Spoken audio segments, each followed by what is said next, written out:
Hi, this is Mike J. Dub and Sky. I just put 128 gigabytes of my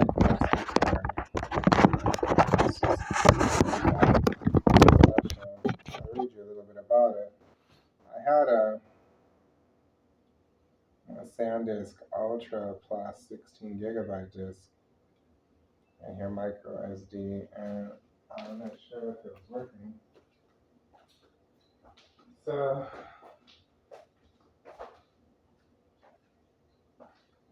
I put in a 128 gigabyte TF Ultra, 128 gigabyte TF Ultra. It's a micro SDXC UHC1 card. Take better pictures and full HD video. It's also SanDisk, full HD video.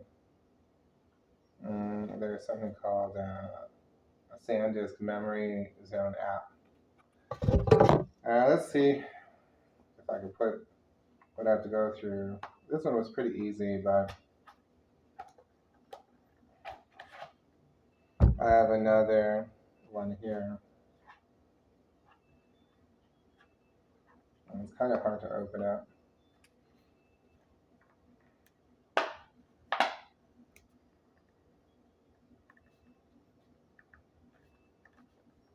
I didn't have these problems with the other tablet.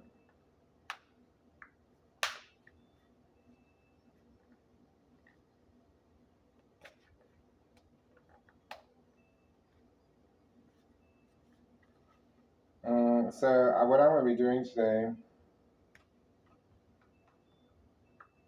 I'm going to be reading from Virtual Reality Church.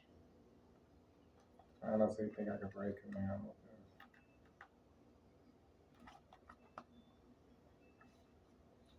Okay, we'll do this some other time because it's a little bit of concentration. I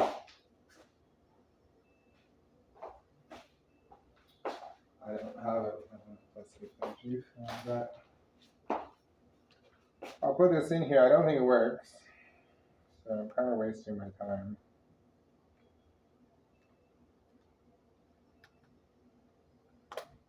So first I'm going to be reading out loud from Virtual Reality Church. And then let me format this again. I'm going to be practicing recitation, RECITATION.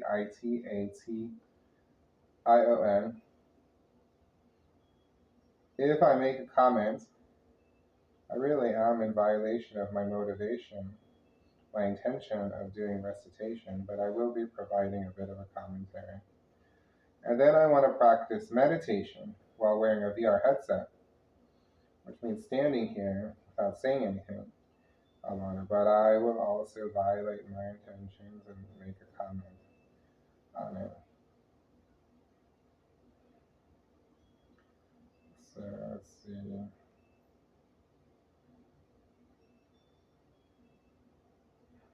So it's formatting on this device, but I don't think it's going to work. So SanDisk has to get to Ultra Micro SDHC UHC to get any action. So those are my two intentions. First, to read out loud from Virtual Reality Church, and then to wear a VR headset. Positive and problematic change. If you don't mind, I have to turn on the light.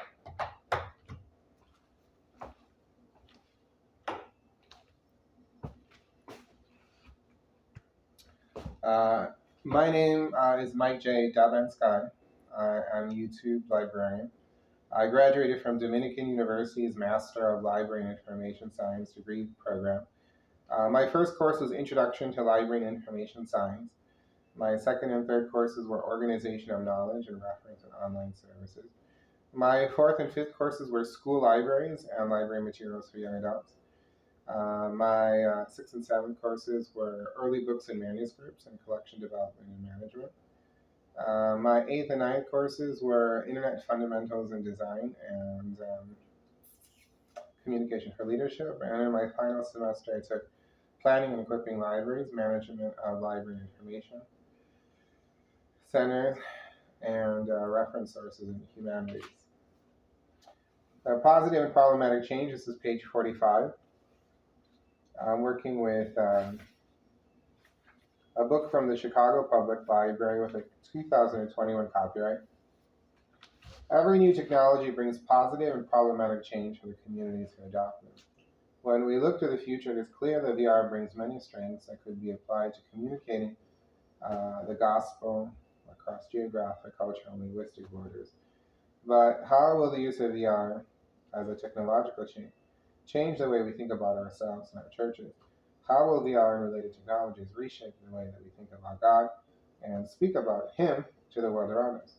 The medium is the message is the mantra for which we remember Marshall McLuhan, 1911-1980, the Canadian philosopher who for many years served as professor of literature and communications theory at the University of Toronto. In 1962, McLuhan published his breakout book, The Gutenberg Galaxy, The Making of Typographic Man, arguing that the printing press gave rise to a new mindset and a new way of seeing the world.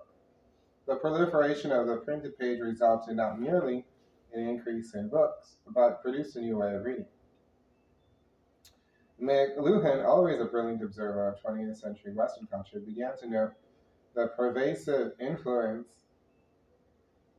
of television and other forms of non-print media on society.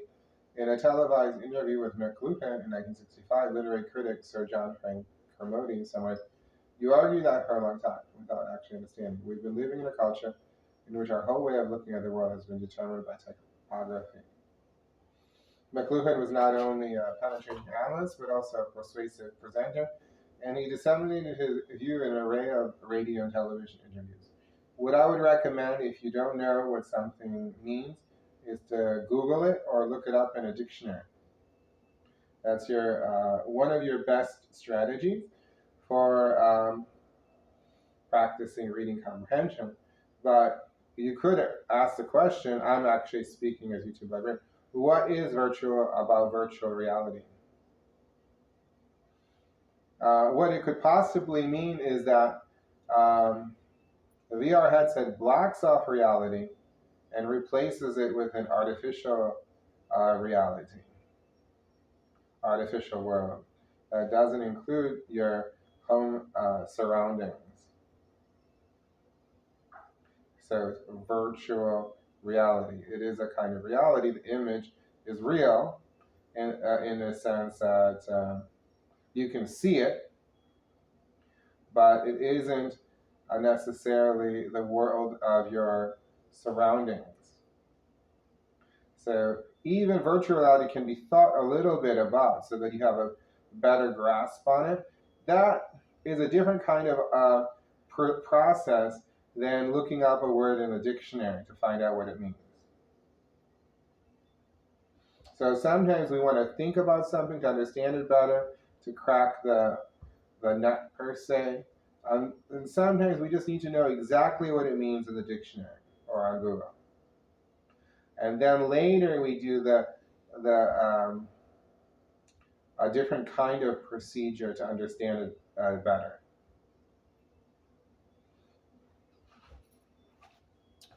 McLuhan's thesis that the printing press had birthed a new way of thinking, and that this way of thinking was then being superseded as a typography, was replaced by electronic modes of communication, had echoes in the writings of other thinkers of his time. The French Jesuit philosopher and theologian Pierre Teilhard de Chardin, 1881-1955, had speculated about the noosphere, from the Greek word for mind, a term that he invented in order to speak of a collective conscious encircling the earth that communicated the totality of human code. Had de Chardin foreseen the faintest glimmer of the internet? Jacques Ellul, 1912-1994, the Christian philosopher and sociologist whose Technological Society appeared in French in 1954, sounded many of the same notes as McLuhan. Walter J. Ong, 1912-2003, studied under McLuhan and became perhaps his truest successor, dedicating his scholarly research as a professor of literature to the effect that the shift from orality to literacy has on culture, melding together many of the insights from the above mentioned scholars.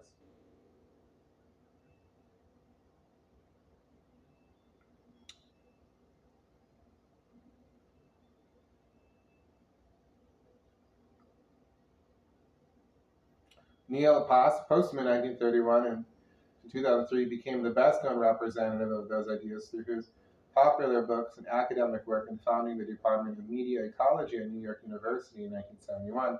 In his most systematic book, Technopoly, The Surrender of Culture to Technology, Postman explains technological change is neither additive nor subtractive, it is ecological. I mean, ecological in the same sense as the word is used by environmental scientists. One significant change generates total change. If you remove caterpillars from a given habitat, you are left with the same environment minus caterpillars. You have a new environment and you have reconstituted the condition of survival. The same is true if you add caterpillars to an environment that has had none. This is how the ecology of media works as well. A new technology does not add or subtract something, it changes everything. In the year 1500, 50 years after the printing press was invented, we did not have old Europe plus the printing press. We had a different Europe. The model of media as an ecology is, in our view, still one of the best ways to map out what is happening today with the rise of the internet and virtual reality. VR becomes not merely a new way of visualizing the internet, but in fact produces a new world. And so the worlds that we experience inside the goggles also transform the way that we see and know the world outside the goggles. As YouTube librarian, I'm not sure if that's happened yet. In 1993, Postman, who was known for his warnings concerning the dangers that computers pose to education, delivered a lecture to the employees of Apple. In his address, Postman stated, anyone who has studied the history of technology knows that technological change is always a Faustian bargain. Technology giveth and technology taketh away, and not always in equal measure. Postman cites the invention of the mechanical clock, noting that it was invented by Benedictine monks who wished to orchestrate more precisely their times of community prayer. But in fact, the mechanical clock served not principally to promote the interests of religious life, but capitalism. Johannes Gutenberg was a pious Roman Catholic, and his intention in developing the printing press was to serve the church. The earliest dated printed document that we have from Gutenberg's printing press is a papal indulgence. And the printing press at first fueled the sale of indulgences, since it made indulgences extremely inexpensive and therefore also extremely profitable for the church. But the printing press also empowered the Protestant Reformation, which was sparked when Martin Luther challenged the sale of indulgences. The Greek philosopher Plato recounted that his teacher Socrates had been suspicious of the invention of writing. Proponents of writing claimed that it would allow people to remember forever. Socrates, who had left nothing in writing and dedicated himself to teaching his pupils by dialogue, on the contrary, argued that writing would undo the art of memory. For this invention will produce forgetfulness in the minds of those who learn to use it, because they will not practice their memory. You have invented an elixir not of memory, but of reminding, and you offer your pupils the appearance of wisdom, not true wisdom. We can be sure that the advent of VR will create a tidal wave of unintended consequences, as the invention of every media type throughout history has also done. But simply because all media carries certain inclinations and limitations does not mean that any media type is to be rejected outright. Storytelling is the grounds of communalism, literature inspires individualism, music speaks to the transcendent, images involve rituals. If the modes of communication transform the meaning of the messages thereby conveyed, as McLuhan correctly observed, then what does the advent of the internet revolution and the rise of VR mean for the church, whose commission it is to proclaim the gospels to the end of the earth? I consider myself to be a librarian, so it's not necessarily my professional obligation to do so, but I am interested in this idea of a virtual reality church. When I was working with Second Life, the computer program, I fondly recollect going to some Unitarian Universalist church meetings. I would sit and dance off of a meditation pillow while listening to a homily. And then they took it a step further. They had an internet-based church, in which I remember the female minister saying that she would have bitten from the tree of knowledge of good and evil. And I'm not sure I would. Why? Because it's not a tree of knowledge that she bit from. It's a tree of knowledge of good and evil. And evil isn't pleasant to experience. It turns you into a victim. So she would bite from the tree of knowledge of good and evil, she said, as a minister. And I'm not sure that I would, because I don't necessarily want to experience evil as a sin, as a supernatural theological event, in order to acquire knowledge of good. So, unlike the Unitarian Universalist minister who I remember from Internet Church on Sunday, I wouldn't necessarily want to acquire knowledge of evil, because then I would become a victim of evil. So, let's switch over to a VR headset. I'm going to go and grab a MetaQuest 2, and I need a little bit of something to drink, if you can excuse me for a second.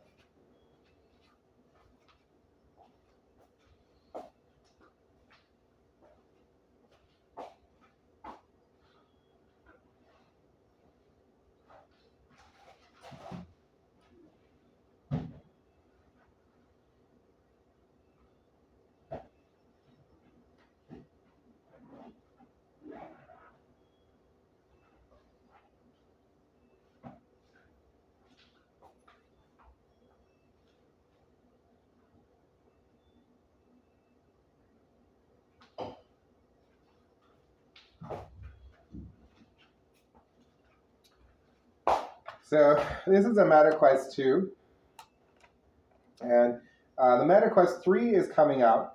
The MetaQuest 3 is going to have 3 camera lenses on the front, and it's going to be reduced in width. It should be a little bit lighter, so it might be possible for kids to use without it putting an unnecessary strain on their eyes. This is the controller. The batteries are in this compartment over here. I have a recycled battery in there. That means I get to recharge it. It's more expensive. It uses the XYAB pattern of a Xbox controller and has the same kind of cramped coloration of an Xbox. But I don't know. I don't think Microsoft and Facebook are necessarily the same service provider. One of the things the main thing that I'm thinking about right now from a VR user instruction point of view is, how do I explain to someone how to use the controller? I mean, this button does something, this button does something, this button does something, this button does something. And those 3 lines do something, and then you can move around with that stick.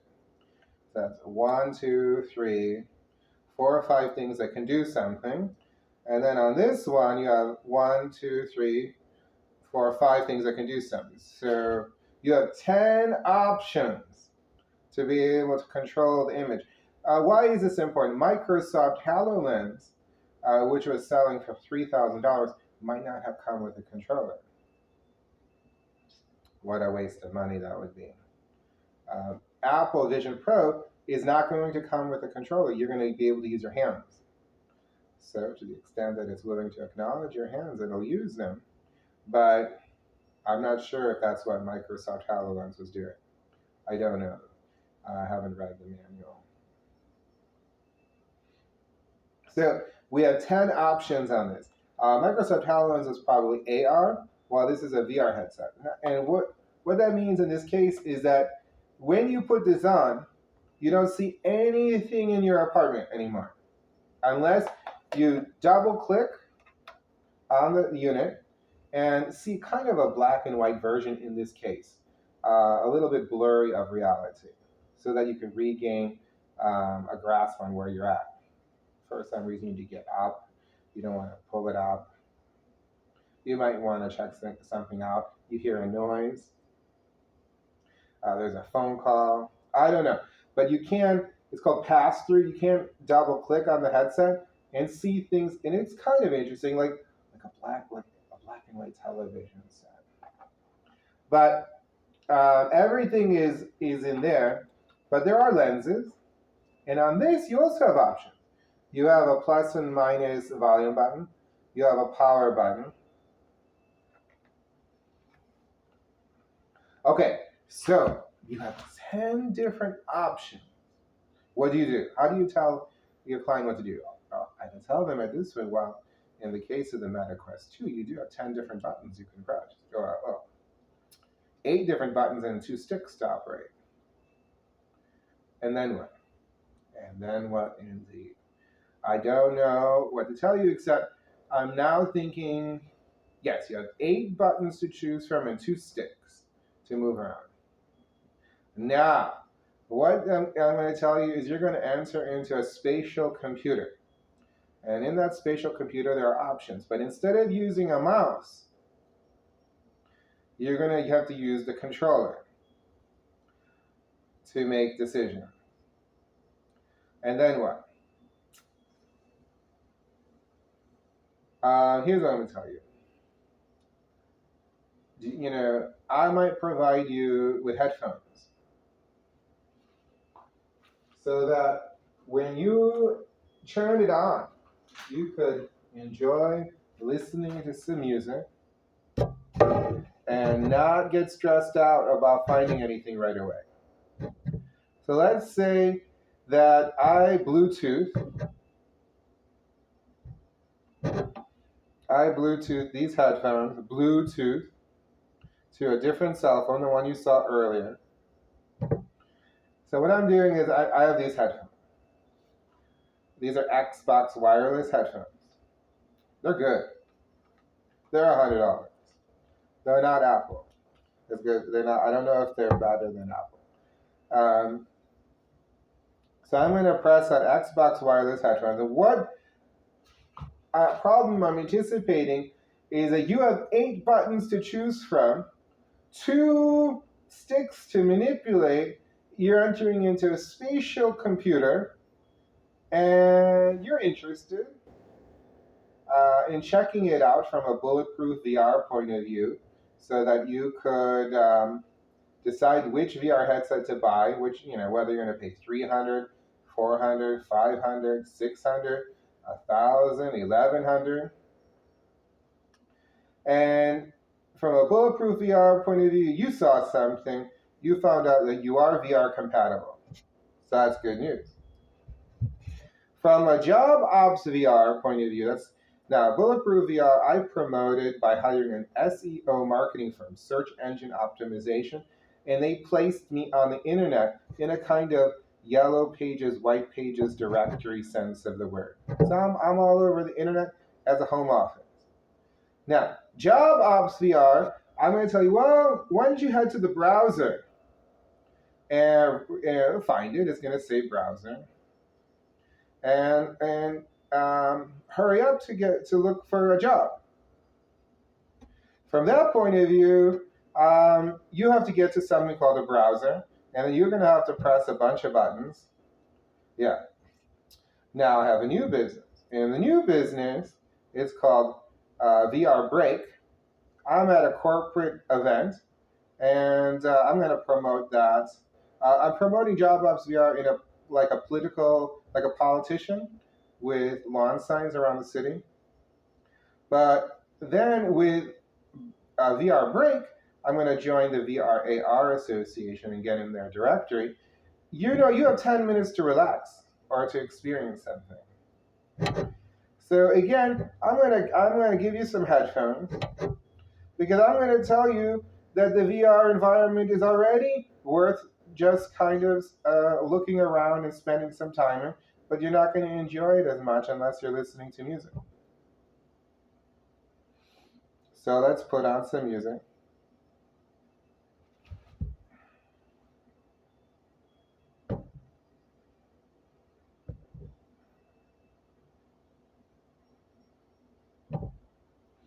So Nicki Minaj amuses me.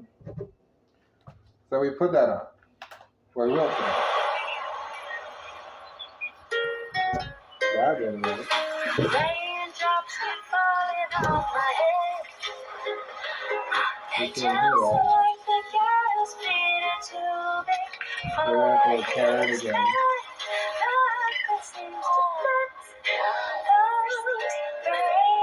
So you have 8 buttons, 2 sticks, and multiple options in a VR headset. And I'm telling you that you don't have to go anywhere with this to enjoy it, but you might need some music. So let me see if this works. Yeah, it'll work. Okay, so let me put on the VR headset now because I'm trying to anticipate you as a client. You have 8 buttons to choose from, 2 sticks. You're entering into a spatial computer with multiple options. You either want to make sure that it works from a bulletproof VR point of view, or you're interested in finding a job by going to the browser using JobOps VR, or you want to take a break while you're at work with my VR AR association business. So I turn it on. There's the Meta logo. And then I put on my headphones and we just stand there dancing or whatever. So I can't see myself anymore. And oh, you have to unlock the account. I don't know if you're going to be able to handle that because you have to click on the trigger. So I might have to disable that if I have a client. So right now, this is not going to work for clients because I'm going to have to unlock the account.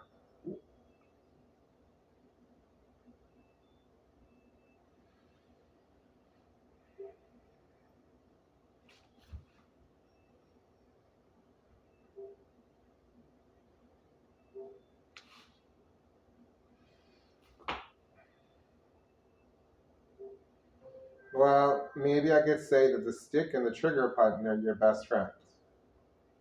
This is the trigger button here. So the stick and the trigger button.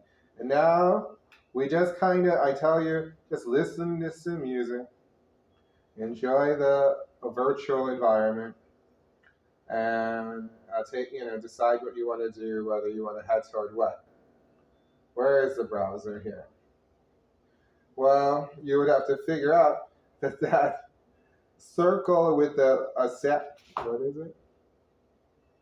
It looks like Saturn. It is a browser. So I'm gonna tell you if you're gonna what I would do with my third business, which is going to be promoted through the VR AR Association. I'm going to give you some headphones to listen to some music. I'm going to tell you just chill in the virtual environment and get to know the controller or whatever, the spatial computer, because there's no take a look. If you figure out how to use it, take a look at some of these Instagram posts.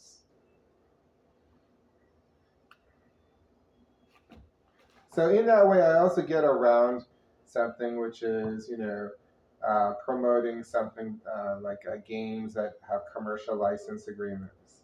I'm basically saying, listen to some music, enjoy the virtual environment, get to know the spatial computer a little bit. So whether you're going to make a better consumer decision by checking out multiple VR headsets with not just one, but multiple headsets through Bulletproof VR, whether you decide to find a browser, and I wouldn't use this particular headset for that because it looks a little bit complicated to get to that browser. With JobOps VR, which I'm promoting using lawn signs around the city, or whether you want to take a break at work, I'll give you some headphones, and you can just relax in this virtual environment while taking a look at the spatial computer without being stressed out about it. Because you have 8 buttons and 2 sticks and 1, 2, 3, 4, 5, 6, 7, 8, 9, 10, 11, 12, 13, 14 options to choose from in the initial menu. 14. This is the profile. You can look at it. This is quick settings. You can look at it. This is notifications. What is that? This is a search feature. I should be using that. This is explore. Where does that go? This is store. if you want to buy me something, I don't mind. That's people. Those are people that VR avatars that I've established a connection with. A camera, you could take screenshots, and you could, but you can't actually take photographs of your colleagues. And then there's NFL. Well, that's uninstalled. I could possibly remove that.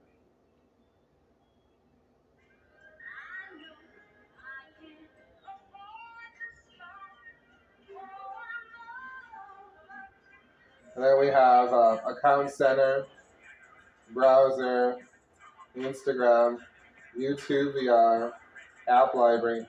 So that's a lot of options. 8 buttons, 2 sticks, and 1, 2, 3, 4, 5, 6, 7, 8, 9, 10, 11, 12, 13, 14 options to choose from. I think you might be stressed out. Listen to some music, look around, and decide what you're going to do. You could then relax and not get stressed out during a 10-minute VR break. I should know all about 10-minute VR breaks. I was in the chair massage industry. I've done hundreds of chair massage events. So when I tell you that this is the way to go for a 10-minute VR break, I'm not lying to you, because this is not unrelaxing already.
So for the record, I'm looking at a Winterland scene. It's chill. There's a train going by in the distance. There's a big house with a windmill. That's probably for producing energy. I get to see my outfit from my avatar. It's kind of a Stitch Fix outfit. There's a penguin puff jacket with a kind of, it used to be called specific style of long sleeve shirts.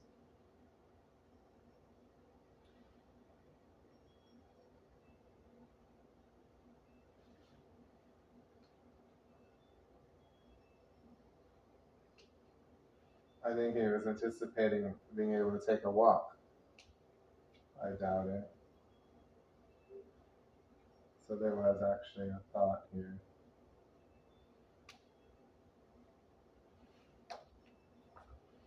So I'm turning around, you notice? Because I can see something as I'm turning around, something different. And the image is three-dimensional. It means that it has height, width, and length. I'm like in the center of the image. Great effect. The sky is full of stars. The sky is full of stars.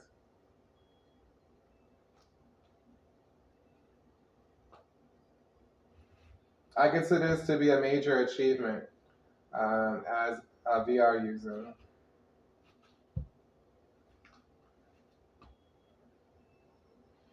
but I did already do something. I downloaded a football game, NFL Pro Era, to my device using cloud gaming storage. Now, I inserted two micro SD cards into my cell phone, Android cell phone, and Amazon Fire tablet. I do, of course, know that there is such a thing as Google Cloud storage, and I might have to pay for it, but I am aware that there's OneDrive and that there's Drive Cloud storage.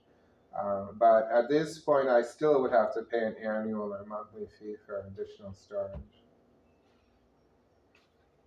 So I may be using a micro SD card, but I know that there are cloud storage options. Here to tell you, I will have to pay a monthly or annual fee for that service, whether it's from Google or I probably would use Google Cloud Storage first because they handle my email. I've maxed out my storage not only on my devices, my two cell phones, my two tablets, but I've also maxed out my cloud storage. And I have to pay for it.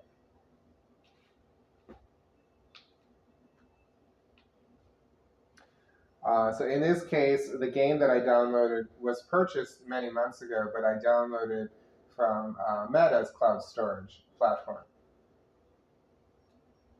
because I only have a 36 gigabyte memory available on this device.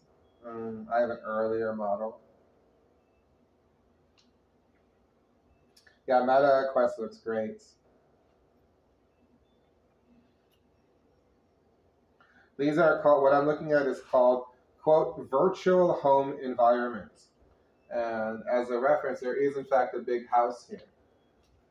And that's the home portion of the virtual home environment. And I'm recommending to my VR Break customers from the VR AR Association that they just put on some music and kind of chill in the virtual home environment while they gradually get to know the 8 buttons, 2 sticks, and 14 options that they're going to be given in the spatial computer menu bar.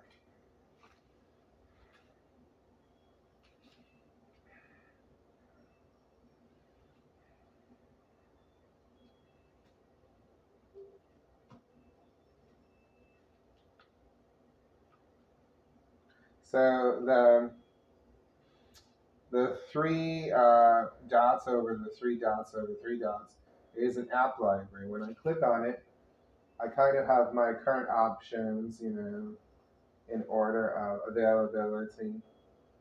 NFL Pro Era, Meta Quest Store, Oculus Explorer, which I'm not even sure where that goes. Let's see where it goes.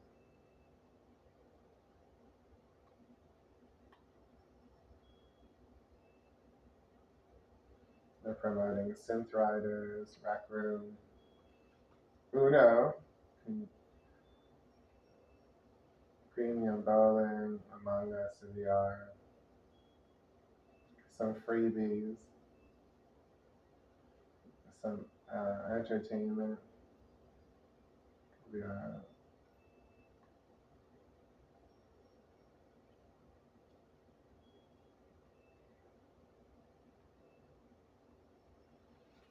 So that's a nice entertainment channel explorer.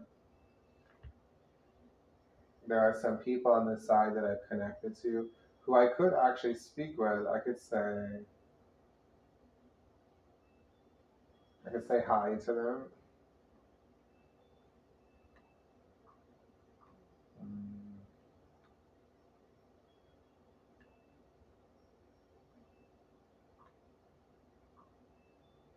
You know what I might want to hear is gossip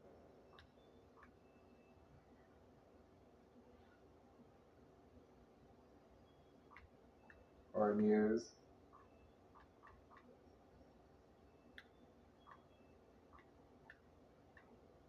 Meta Quest 3 announced.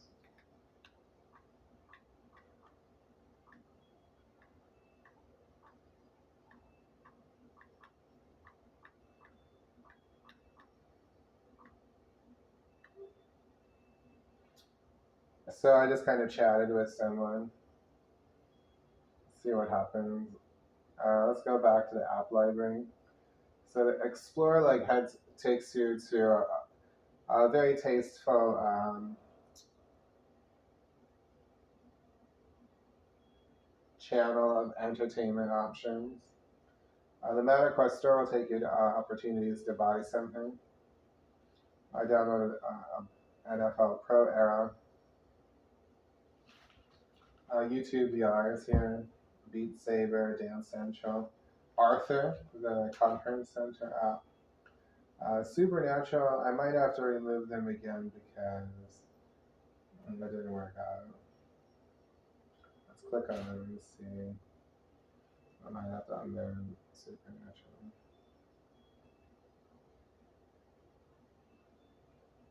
Supernatural was a fitness app in which you have a great opportunity to stretch, practice meditation, and play a luxurious version of Beat Saber.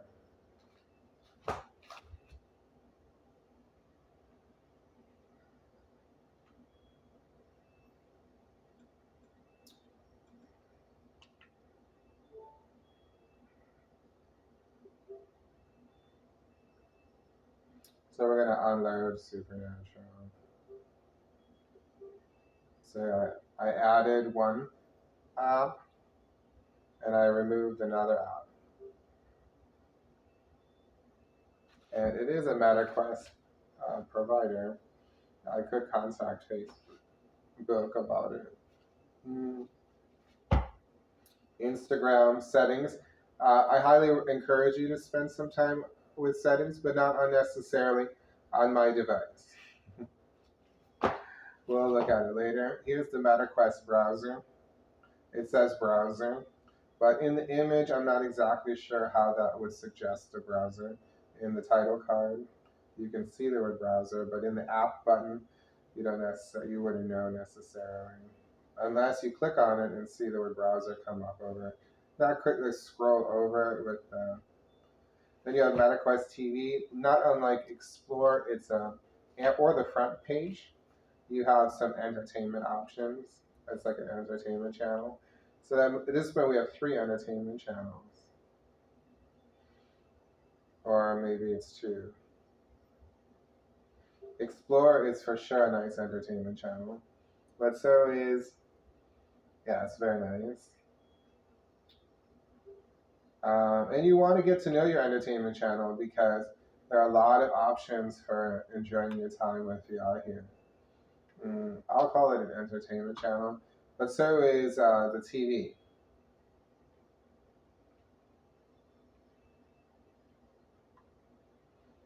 Lady Gaga came on. I can't remember. She's so fun.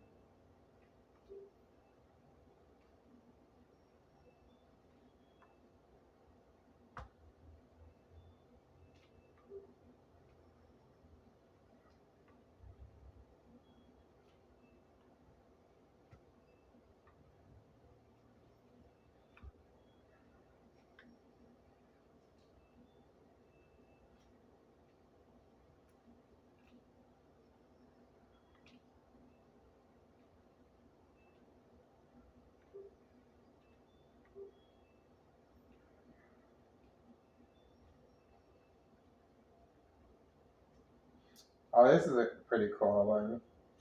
Releases recap July 23rd to 28th. What new games came out this week? Last week?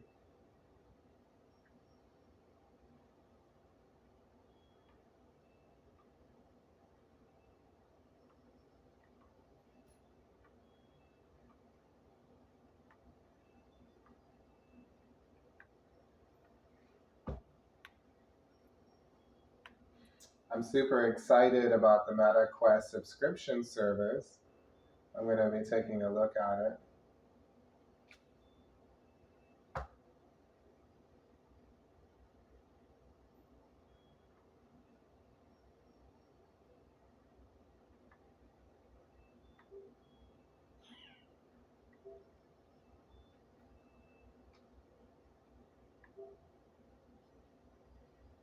So we downloaded Pro Era NFL and Unloaded Supernatural stretching experience.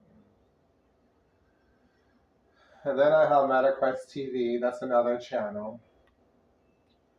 So is to some extent, yeah, MetaQuest TV is an entertainment channel.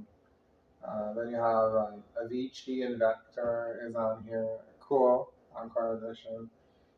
Meta Horizon Worlds is your best chance to socialize with other avatars right now on MetaQuest 2. Warplanes, Battles Over Pacific, it's an airplane game. Netflix is the popular movie streaming service. I have Walkabout Mini Golf here. So awesome that it could outperform the bowling alley across the street, across the river from where I live. A camera for taking screenshots, not for taking pictures of you, of someone in the real world. And Messenger, although real world is a debatable concept because there are people who argue that the Bible is more real than the world. In that perspective, which is Christian, the Bible is more important, more real. So when you say the real world versus the virtual world, you could be saying that it's more real. But if you look at it from a biblical perspective, what's more real, the Bible or the real world? They would say the Bible. So remember, what is real is virtual reality. So it's not necessarily that it isn't just as real as the real world. It's just a different kind of reality. Then we have Adobe Acrobat. I've already downloaded some good academic articles from TNF Online. Apply a video player. I have a very good porn game opportunity. Game. It's a game.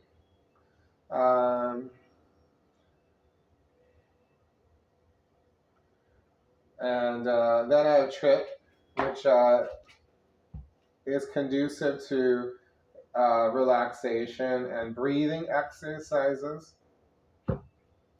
FitXR is a good workout, to be honest with you. VR Animation Player is another entertainment channel. It can basically outperform Disneyland. It's so good. Big Screen Beta has some good trailers on it for movies, and you can buy a movie for like $5-6. And there's some socializing there with other avatars. Your files. Then for VR Cornhole, that's when you throw a beanie bag into a hole. Forever VR Pool is this really nice bar virtual environment. And then Forever VR Darts is when you throw a dart onto a target. So those are my current options to look at from whether you're going to buy a MetaQuest perspective. That's really the point of this exercise. So that's the app library. But what's interesting about my app library is that I have a lot of content that I could re-download onto my device by unloading something that's already on my device from the MetaQuest cloud. And this is also true for PlayStation, which has a lot of content on cloud. And now also Xbox Series S, which doesn't work with disk drive anymore. They discontinued it with the Series S. You're just dealing with cloud gaming. You could unload it, re-download it.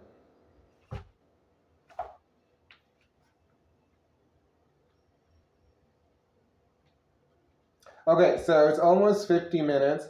From a library user instruction perspective, I've completed my 15-minute program on virtual reality.